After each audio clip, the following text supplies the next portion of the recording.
Hola amigos espiritistas, ¿cómo están? Les habla Bruno Gibertoni. En esta oportunidad les voy a leer del Evangelio según el Espiritismo, del capítulo 2, lo que titula Yo no he venido a traer la paz, sino la división. En el Evangelio encontramos el siguiente pasaje que dice: No penséis que vine a meter paz sobre la tierra, no vine a meter paz sino espada. Porque vine a separar al hombre contra su padre, y a la hija contra su madre, y a la nuera contra su suegra, y los enemigos del hombre, los de su casa. Esto está en San Mateo, capítulo 10, versículos 34, 35 y 36. Y también encontramos: fuego vine a poner en la tierra, y qué quiero sino que arda. Con bautismo es menester que yo sea bautizado, y cómo me angustio hasta que se cumpla. ¿Pensáis que soy venido a poner paz en la tierra? Os digo que no, sino división, porque de aquí en adelante estarán 5 en una casa divididos. Los 3 estarán contra los 2, y los 2 contra los 3. Estarán divididos, el padre contra el hijo, y el hijo contra su padre, la madre contra la hija, y la hija contra la madre, la suegra contra su nuera, y la nuera contra su suegra. Y esto lo encontramos en San Lucas, capítulo 12, versículo 49 al 53. Bien, y vamos a ver qué nos dicen los espíritus acerca de este mensaje, ¿no? ¿Es el mismo Jesús la personificación de la benignidad y de la bondad, y que no cesó de predicar el amor al prójimo, el que pudo decir: yo no he venido a meter paz con espada, he venido a separar al hijo de su padre, al esposo de su esposa, he venido a poner fuego sobre la tierra, y lo que quiero es que arda? ¿Acaso estas palabras no están en contradicción manifiesta con su enseñanza? ¿No es blasfemia atribuirle el lenguaje de un conquistador sanguinario y devastador? No. No hay blasfemia ni contradicción en estas palabras, porque Él es quien las pronunció y ellas atestiguan su alta sabiduría. Solo que su forma, un poco equívoca, no expresa exactamente su pensamiento. Esta es la causa por la que han entendido mal su sentido verdadero. Tomadas literalmente, tendrían por objeto transformar su misión enteramente pacífica en misión de turbulencia y discordias, consecuencia absurda que el buen sentido rechaza, porque Jesús no podía desmentirse. Toda idea nueva, necesariamente, encuentra oposición, y no hay una sola que se haya establecido sin luchas, puesto que, en semejante caso, la resistencia está siempre en relación a la importancia de los resultados previstos, porque cuanto más grande es, mayores intereses lastima. Si es notoriamente falsa, si se la juzga sin consecuencia, nadie hace caso y se la deja pasar sabiendo que no tiene vida. Pero si es verdadera, si descansa sobre una base sólida, si se entrevé su porvenir, un secreto presentimiento advierte a sus antagonistas que es una desgracia para ellos y para el orden de las cosas en cuyo sostenimiento están interesados, por cuyo motivo la persiguen lo mismo que a sus partidarios. La medida de la importancia y de los resultados de una idea nueva se encuentra de este modo en la emoción que causa su aparición, en la violencia de la oposición que se levanta contra ella, y en el grado y la persistencia de la cólera de sus adversarios. Jesús vino a proclamar una doctrina que minaba por su base el abuso en que se vivían los fariseos, los escribas y los sacerdotes de su tiempo. Pero por esto también le hicieron morir, creyendo matar la idea matando al hombre. Pero la idea sobrevivió, porque era verdadera. Engrandeció porque estaba en los designios de Dios. Y salió de un pueblo oscuro de la Judea. Fue a plantar su estandarte en la misma capital del mundo pagano, en presencia de sus enemigos más encarnizados, de los que tenían más intereses en combatirla, porque echaba por el suelo creencias seculares que muchos sostenían más bien por interés que por convicción. Allí esperaban a sus apóstoles las luchas más terribles. Las víctimas fueron innumerables, pero la idea se engrandeció. Siempre, y salió triunfante, porque se sobrepujaba en verdad a las anteriores. Es preciso notar que el cristianismo llegó cuando el paganismo estaba en decadencia y se debatía contra las luces de la razón. Se practicaba aún por fórmula, pero la creencia había desaparecido. Solo el interés personal la sostenía. Pero el interés es tenaz. Nunca cede a la evidencia. Se irrita tanto más cuanto más perentorios son los razonamientos que se le oponen y le demuestran mejor su error. Sabe bien que está en él, mas esto no le conmueve, porque la verdadera fe no es en su alma. Lo que más teme es la luz que abre los ojos de los ciegos. Este error le aprovecha. Por eso se aferra a él y lo defiende. Sócrates ¿no había también emitido una doctrina análoga hasta cierto punto a la de Cristo? ¿Por qué pues no prevaleció en esa época en uno de los pueblos más inteligentes de la tierra? Es que el tiempo no había llegado aún. Sócrates sembró en una tierra que aún no estaba trabajada. El paganismo aún no se había gastado. Cristo recibió su misión providencial en tiempo propicio.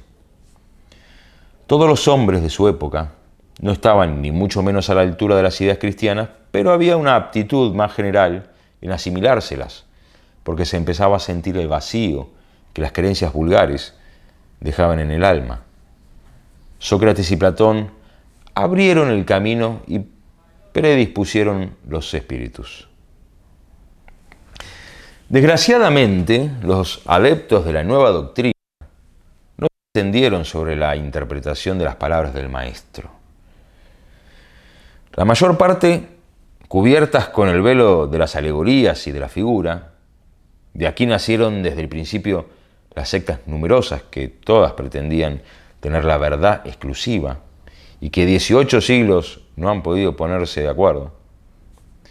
Olvidando el más importante de los divinos preceptos, aquel del que Jesús había hecho la piedra angular de su edificio y la condición expresa de salvación, la caridad, la fraternidad y el amor al prójimo.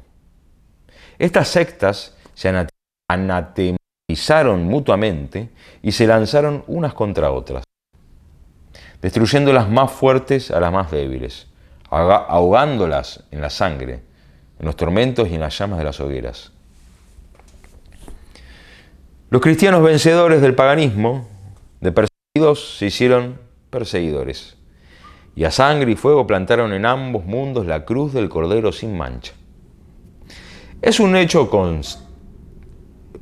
constante que las guerras de religión han sido las más crueles y han hecho más víctimas que las guerras políticas, y que en ninguna se han cometido más actos de atrocidad y de barbarie.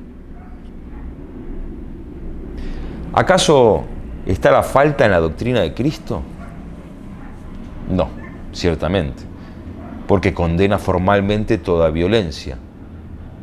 Dijo nunca a sus discípulos: id y matad, destrozad, quemad a los que no crean lo que vosotros. No, porque les dijo todo lo contrario. Todos los hombres son hermanos, y Dios es soberanamente misericordioso.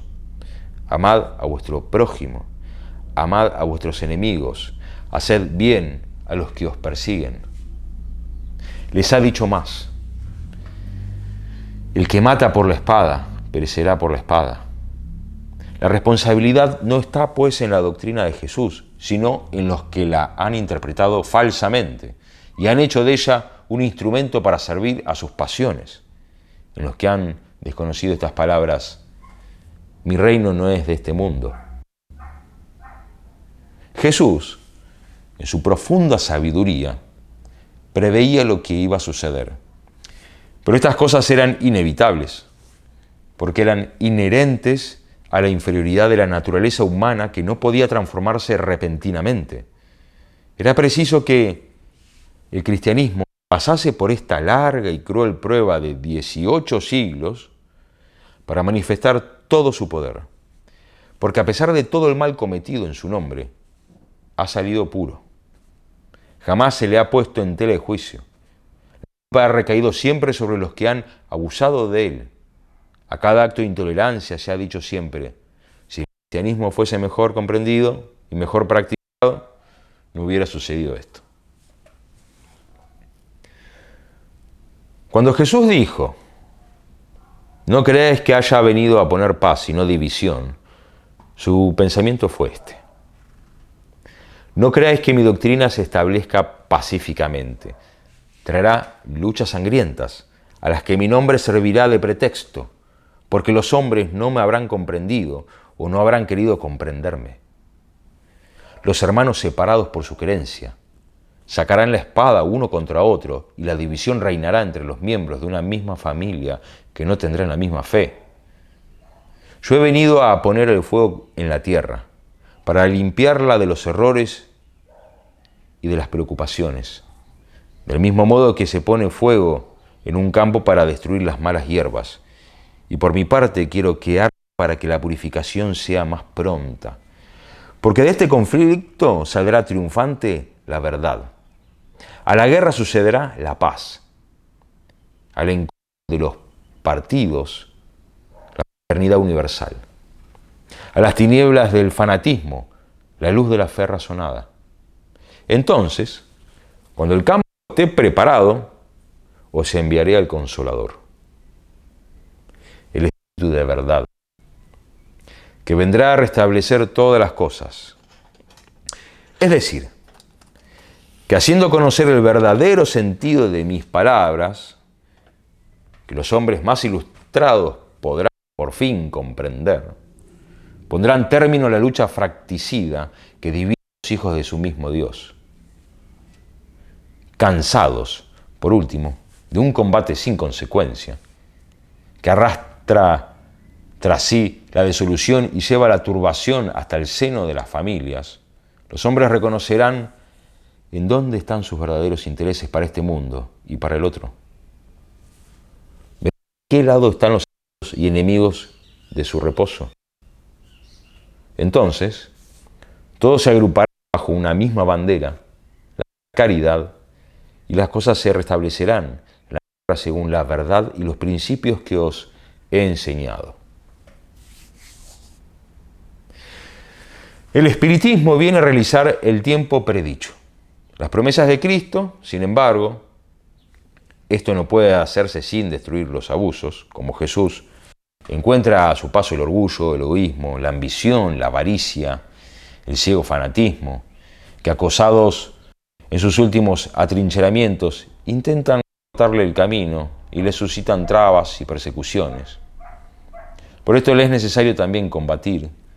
Pero el tiempo de las luchas y de las persecuciones sangrientas ha pasado. Las que tendrán que sufrir serán enteramente morales y el término se acerca.